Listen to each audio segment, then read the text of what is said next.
আল্লাহ তাআলা বলেন, ইয়া আইয়ুহাল্লাযীনা আমানু কুতিবা আলাইকুমুস সিয়াম, হে ঈমানদারেরা তোমাদের উপরে রোজা ফরজ করা হয়েছে।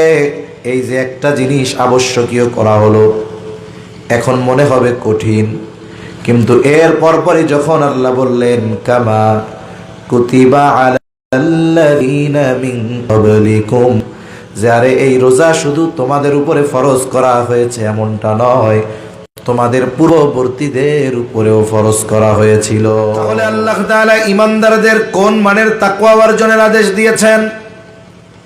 প্রথমত আমরা যদি তাকওয়া শব্দের শাব্দিক অর্থটা নিয়ে একটু আলোচনা করি, বোঝাটা সহজ হবে। কোরআনুল কারীমের মধ্যে তাকওয়া শব্দটি বেশিরভাগ সময় দুটি অর্থে ব্যবহার হয়। এক নাম্বার, তাকওয়া শব্দের একটি অর্থ হলো ভয়, আর এক অর্থ হলো বিরত থাকা, বেঁচে থাকা। এক নাম্বার অর্থ ভয় করা। এখন আল্লাহ তাআলাকে ভয় করার নাম তাকওয়া। তবে সাধারণ ভয় আর আল্লাহকে ভয় করা এক হবে না, কারণ সমাজের মানুষ কিন্তু বহু কারণে আরেকজন মানুষকে ভয় করে। মনে করেন সমাজের মানুষ ওই সমাজের সবচাইতে খারাপ মানুষটাকে ভয় করে, কি করে না? সমাজের সবচাইতে নিকৃষ্ট ব্যক্তি যে, তাকেও কিন্তু মানুষ ভয় করে, করে না? কেন? বলে তার অনিষ্ট থেকে বাঁচার জন্য, তার ক্ষতি থেকে বাঁচার জন্য ভয় করে। দেখা হইলে কিন্তু সালামও দেয়, পরে মনে মনে যা বলে বলুক, কিন্তু দেখা হইলে হাসি মুখে জিজ্ঞাসা করে ভালো আছেন, সালাম দেয় হাসি মুখে। কিন্তু যতই সালাম দিক, মুখে হাসি দিক, অন্তরে তার প্রতি থাকে ঘৃণা, ঠিক কিনা বলে? আর বদদোয়া, জাল্লা এটা মরবে যে কবে, মরলে ভালো হইতো, কিন্তু দেখা হইলে সালাম দেয়। এমন বাপ নেয় ভাই, আপনাকে আমার চাইতে আর কেউ বেশি ভালোবাসে। তাহলে দেখুন, সমাজের মানুষ সমাজের সবচাইতে খারাপ মানুষটাকে ভয় করে, তার অনিষ্ট থেকে বাঁচার জন্য ভয় করে। বলে এই ভয়ের মধ্যে থাকে ঘৃণা, ঘৃণা। আবার সমাজের সবচাইতে ভালো মানুষটাকেও মানুষ ভয় করে। আপনাদের এলাকার সবচাইতে বড় বুজুর্গ মানুষ রাস্তা দিয়ে যাচ্ছে, রাস্তার সামনে ওইখানে দুইজন লোক সিগারেট খায়। তারা হুজুরকে চিনে, হুজুরও তাদেরকে চিনে। যখন হুজুরকে দূর থেকে দেখবে, আস্তে করে সিগারেটটা ফালায়া দিবে। অন্যায় কাজ যদি করতে থাকে, হুজুরকে দেখে বন্ধ করে দিবে। আর একজন যদি জিজ্ঞাসা করে, কি রে থামলি কেন? বলে ওই তো হুজুর আসতেছে। কেন? ভয় লাগে। হ্যাঁ, কেন? বলে উনি আমাদের এলাকার সবচাইতে বড় বুজুর্গ মানুষ, খবরদার ওনার সামনে কোনো অন্যায় করা যাবে না। খারাপ মানুষকে ভয় করা আর এই বুজুর্গকে ভয় করা, এই দুইটা কি এক হইল? খারাপ মানুষকে ভয় করার মধ্যে থাকে ঘৃণা, আর ভালো মানুষকেও মানুষ ভয় করে। বলে এর মধ্যে থাকে সম্মান, আজমত, মহব্বত, ঠিক কিনা বলেন? এজন্য আল্লাহ তাআলাকে বান্দা ভয় করে। বলে এই ভয়ের মধ্যে প্রথমত মহব্বত থাকে। কেন? কারণ আল্লাহ তাআলা কোরআনুল কারীমের মধ্যে বলেন, ওয়াল্লাযীনা আমানু আশাদ্দু হুব্বাল লিল্লাহ। ঈমানদার আল্লাহর জন্য তার ভালোবাসা হলো সুদৃঢ়। তার মানে একজন ঈমানদার সবচাইতে বেশি ভালোবাসে কাকে? আল্লাহকে। এই ভালোবাসার সাথে সাথে ঈমানদার সবচাইতে বেশি ভয় করে কাকে? জোরে বলেন না, কাকে? আল্লাহ তাআলাকে বান্দা ভয় করে। বলে এই ভয়ের সাথে থাকে ভালোবাসা, এই ভয়ের সাথে থাকে সম্মান, আজমত। তাহলে তাকওয়া শব্দের এক অর্থ ভয় করা, দ্বিতীয় অর্থ বলে বিরত থাকা, বেঁচে থাকা। কিসের থেকে? বলে আল্লাহ তাআলা যেই বিষয়গুলো থেকে আমাদেরকে বেঁচে থাকতে বলেছেন, নিষেধ করেছেন, সেগুলা থেকে বেঁচে থাকে। সাথে সাথে যেই বিষয়গুলো আদেশ দিয়েছেন সেগুলো করে। বিশেষ করে নিষেধ সমূহ থেকে বেঁচে থাকে, বিরত থাকে। তা বলে এই নিষেধ সমূহ থেকে বেঁচে থাকার নাম হলো তাকওয়া। এখন যদি এই দুইটা শব্দের সমন্বয় ঘটানো হয়, কেমন যেন তাকওয়া শব্দের অর্থটা এমন হয়, পারিভাষিক অর্থটা দাঁড়ায়, বলে তাকওয়া হলো আল্লাহ তাআলাকে ভয় করে তার নিষেধ সমূহ থেকে বেঁচে থাকার নাম হলো তাকওয়া। আল্লাহকে ভয় করে নিষেধ সমূহ থেকে বেঁচে থাকার নাম তাকওয়া।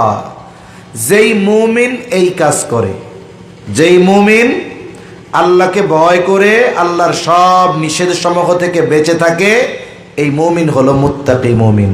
এই তাকওয়া অর্জনের আদেশ আল্লাহ দিয়েছে। এখন বলেন, সব মুমিন কি আল্লাহকে ভয় করে পাপ থেকে বেঁচে থাকে?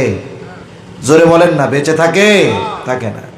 তাহলে মুমিনের জন্য যখন তাকওয়ার আদেশ, তখন কি যে তুমি আল্লাহকে ভয় করে আল্লাহর নিষেধ সমূহ থেকে বেঁচে থাকো।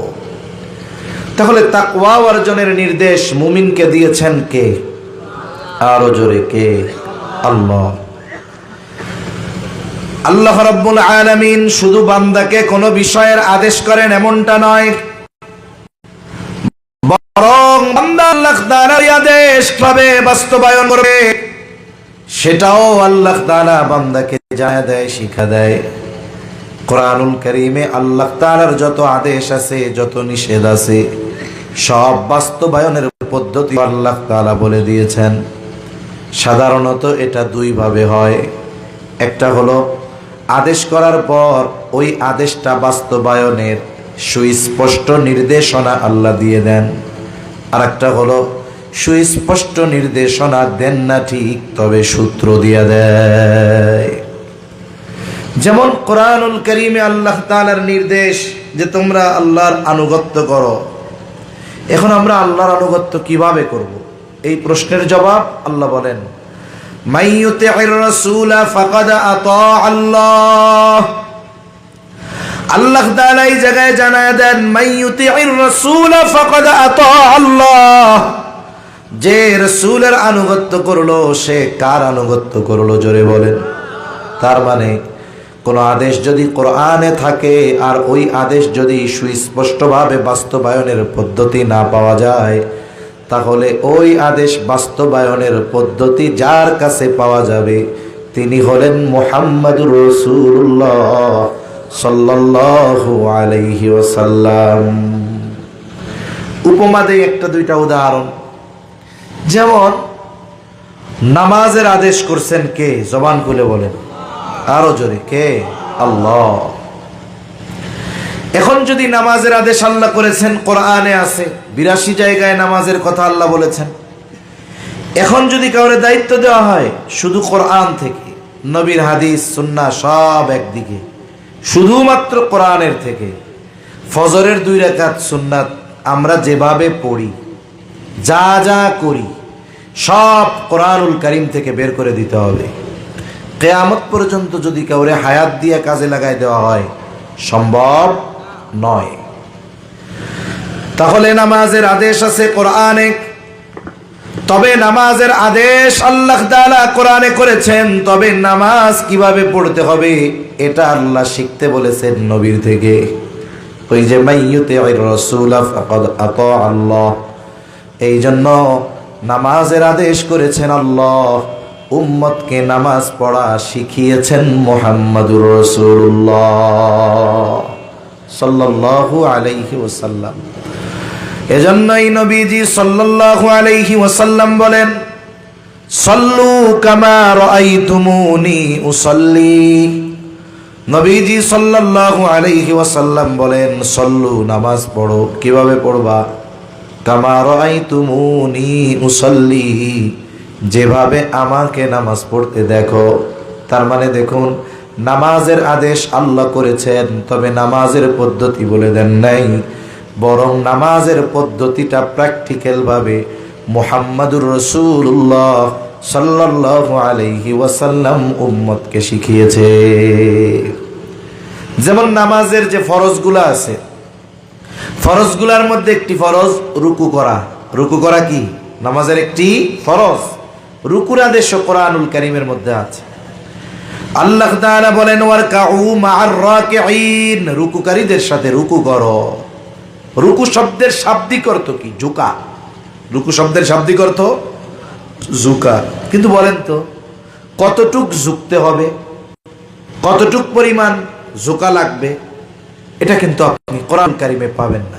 এখন একজন নামাজে দাঁড়াইছে, রুকু করলো, সুস্থ সবল মানুষ, সে যদি শুধু মাথাটা একটু ঝুঁকায়, এরকম সোজা দাঁড়াইয়া মাথা ঝুঁকাইছে, আপনি জিজ্ঞাসা করলেন এটা কি করছিলাম? রুকু করছিলাম। আপনি কি তার এতটুকু ঝোঁকাকে রুকু বলবেন? বলবেন না। তাহলে এই রুকুর দ্বারা, ঝোঁকার দ্বারা কতটুক ঝুঁকতে হবে, কিভাবে ঝুঁকতে হবে, এটা প্র্যাকটিক্যাল ভাবে উম্মতকে শিখিয়েছেন মুহাম্মাদুর রাসূলুল্লাহ সাল্লাল্লাহু আলাইহি ওয়াসাল্লাম। আমি যদি মাথা এতটুকু ঝুঁকাই, এটাকে আপনি রুকু বলবেন না, বরং রুকু বলবেন কখন? বলে পুরা 90 ডিগ্রি বাঁকা হইতে হবে, ডালের মতো বাঁকা হয়ে যাবে, সে দাঁড়াবে, তার কোমরটা বাঁকা করবে, মাথা পিঠ একেবারে সমান হয়ে যাবে, এইরকম ঝোঁকাকে আমরা রুকু বলি, ঠিক কিনা? এখন রুকুর জন্য যে এতটুকু ঝুঁকতে হবে, এটা তো কোরআনে পাই নাই, এটা পাইলাম কোথায়? নবীর থেকে। এজন্য বলতেছিলাম, যখন আল্লাহ তাআলা কোনো আদেশ করেন, ওই আদেশ বাস্তবায়নের পদ্ধতি আল্লাহ বলে দেন দুই সিস্টেম। একটা হলো সুস্পষ্টভাবে বলে দেন, আরেকটা হলো সুস্পষ্ট বলে দেন না ঠিক, কিন্তু এই আদেশ বাস্তবায়ন বা প্র্যাকটিক্যাল কোথার থেকে শিখতে পারবে, সে নির্দেশনা দিয়ে দেন কে? আল্লাহ। কথা বুঝতে কষ্ট হইতেছে? আচ্ছা।